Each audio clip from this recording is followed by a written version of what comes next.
फाड़ रहा है। ये आपने एक तो अपना बिल फाड़ रहा है और साथ में ये भी कह रहा है कि आज मैं सूर्य को पूर्व से उगने की इजाजत देता हूँ। पूछ कौन रहा है आपसे?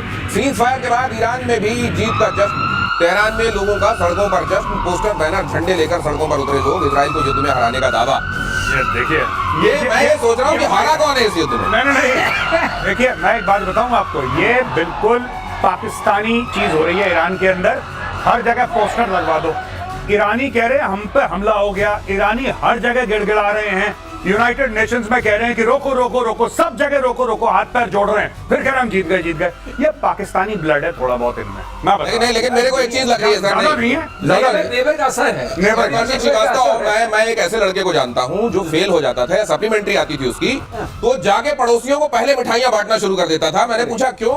बोले मार्कशीट देख लेना शुरू कर दें। ये अगली खबर देखिए, सीज फायर के बाद इजराइल के सुरक्षा मंत्री का बड़ा बयान। इजराइल को दुश्मनों के खिलाफ नर्क का दरवाजा खोल देना चाहिए।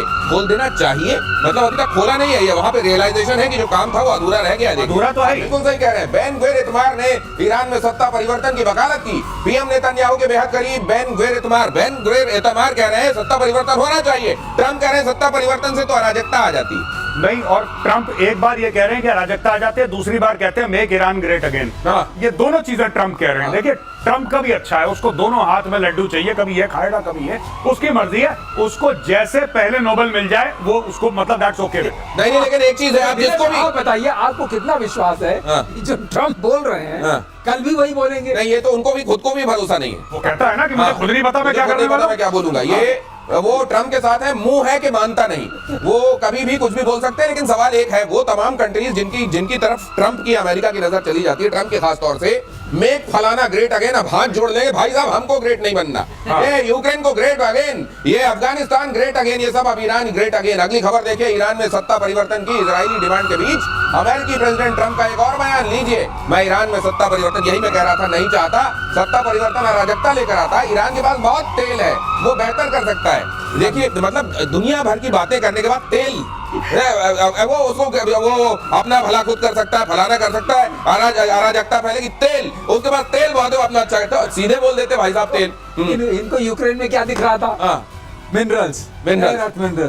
आप सुना है बलूचिस्तान को लेके बात कर रहा है पाकिस्तान, रेयर अर्थ बहुत है, ले लेना। इनको यही दिखता है, सबको सब कुछ दिखता है, इनको सिर्फ यही दिखता है। ये इतना सारा, मैं ये समझना, मैं ये दो तीन बातें समझने की कोशिश कर रहा हूँ। एक तो Pakistan mid air fuelling refuelling कहां पर हुई, ये बात वो कह रहा है, भारत के एयर स्पेस का इस्तेमाल हुआ, इधर से कहा यार, वो पाकिस्तान ने जो टॉर्च दिखाई थी आपने पहले दिन दिखाया।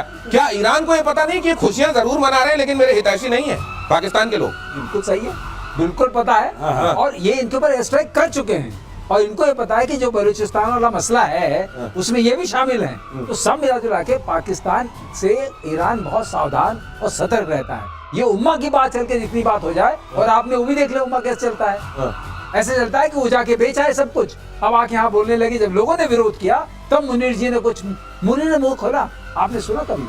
आपने सुना? उसने रख रखा है प्रधानमंत्री मुंह खोलने के लिए, वो कहता है ये मेरा छोटा भाई है, ये बकवास करेगा, ये तो काम ही वही करता है। और ट्रम्प क्या है? ट्रम्प इज बड़े भाई हैं sir, Trump is English speaking Khawaja Asif. वो इंग्लिश स्पीकिंग ख्वाजा आसिफ है ट्रम्प। ये ऐसे वो छोड़ता है तो ये भी छोड़ता है। ऐसा ही वो पार्लियामेंट से बोलता है, ये एक आपके, हाँ, ये इधर से बोलते हैं। हमला करने के बाद ईरान ने कतर से मांगी माफी। अगली खबर देखिए, कतर और उसके लोग हमारे टारगेट नहीं है, ईरान ने कहा। हमने अमेरिकन बेस पर अटैक किया था, ईरान ने कहा। कतर हमारा भाई मुल्क है। तो ये समझ में नहीं आता, भाई भी रहते हैं, फिर ये चतुराई भी रहती है।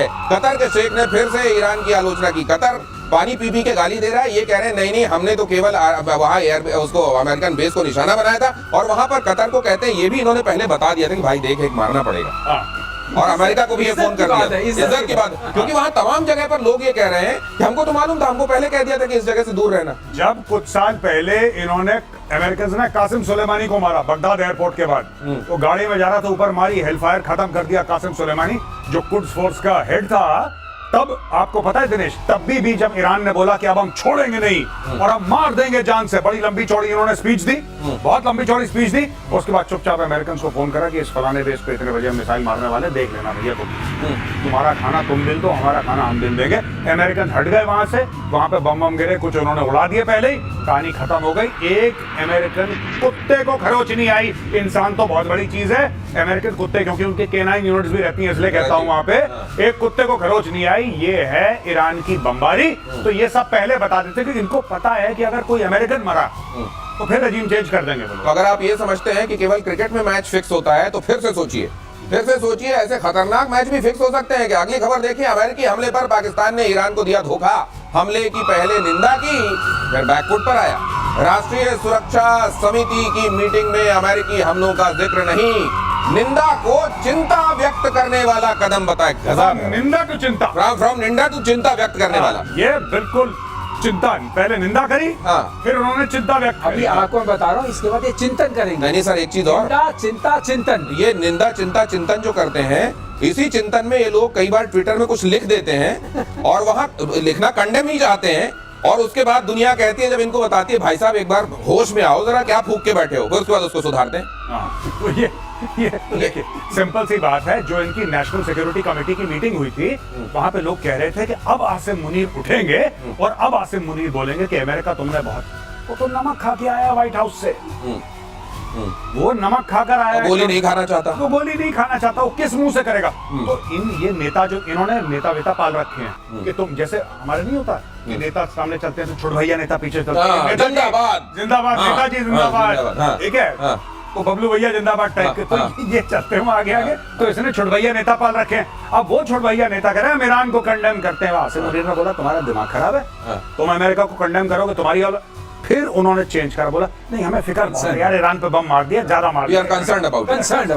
अब ऐसा है, हमने जो लाइन याद आ रही बहुत अच्छी लाइन है, फिट बैठती है, सरदार मैंने आपका नमक खाया, गोली नहीं खाना, लेकिन सरदार बलूचिस्तान के खनिजों पर अमेरिका की नजर, लीजिए वही खबर देख लीजिए जरा, खनिजों को गिरवी रखने की तैयारी में पाकिस्तान। आगे मोदी को ट्रंप के साथ बंद कमरे में बैठक में मुनीर ने दिया ऑफर, पाकिस्तान की नेशनल असेंबली में बंद कमरे में क्या क्या प्रॉमिस करके आ गए हैं वहाँ। मैं बता रहा हूँ, ये जस्ट इमेजिन। अच्छा एक और ये बात नहीं है कि इसने बलूचिस्तान बेचने की कोशिश करी, ये पहले बलूचिस्तान को चीनियों को बेचना ऑलरेडी ये अग्री कर चुके हैं। जो गवादर है वो तो बलूचिस्तान में, एक मकान की 2 रजिस्ट्री हो रही है क्या? और यही ये स्टोरी है, घोसला का घोसला हो रहा है, घोसला का घोसला है। इन्होंने बलूचिस्तान दो ये ऐसे कलाकार हैं लाहौरी, ये ऐसे कलाकार हैं, इन्होंने क्या करा, सबसे पहले चाइना को बोला कि तुसी फिक्र ना करो, ये चाइना पाकिस्तान इकोनॉमिक कॉरिडोर बनाओ, ये ग्वादर पोर्ट बनाओ। तो चीनी बेचारे लगाओ पैसा लगाओ, इन्होंने सारा चीनियों का पैसा खा लिया।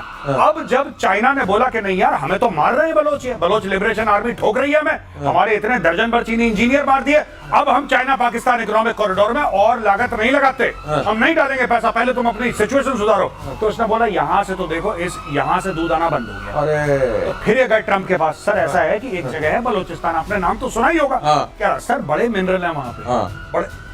ये इसने फिर ट्रंप को बेचा, इसने फिर ट्रंप को बेचा, और वही एक मकान की 2 रजिस्ट्री करवा के आया आसिम मुनीर, जो हम कहते हैं ना, सर अभी कह रहे थे कि सरकार मैंने आपका नमक खाया है, ले अब गोली खा। लेकिन अब इसमें एक चीज और देखिए, बलूचिस्तान जहां बलोच इनको घुसने नहीं दे रहे हैं, एक रेत का जर्रा नहीं उठाने दे रहे हैं, उस जगह को इन्होंने चीन को भी प्रॉमिस कर दिया, उसको अमेरिका को भी प्रॉमिस कर दिया। बेच रहे हैं दिनेश, और तुम देखो कितनी चतुराई है, ऐसे मानना पड़ेगा कि चाइना को भी बेच दिया, इसको बेच दिया, अब चाइना अब ये लड़ेंगे आपस में, चाइना यूएस, ये कहेंगे मैं तो बेच नहीं, और फिर चाइना और यूएस के बीच में बात होगी, चाइना कहेगा तुम्हारे कहने पे मैं तेल ले रहा हूँ, अब तुम चुप रहो। एक और चीज आई एम सॉरी, ये मैं बताना भूल गया, माफी चाहता हूँ। इन भाइयों ने रशिया को भी बोला कि एक वार्म वाटर पोर्ट है, 3 रजिस्ट्री है, ये 3 रजिस्ट्री करने के चक्कर में थे पहले, पर अब ये 2 रजिस्ट्री पे आ गए हैं। ये अमेरिकन को बोल दिया कि आप अब अमेरिकन वहां पे आ जाएंगे।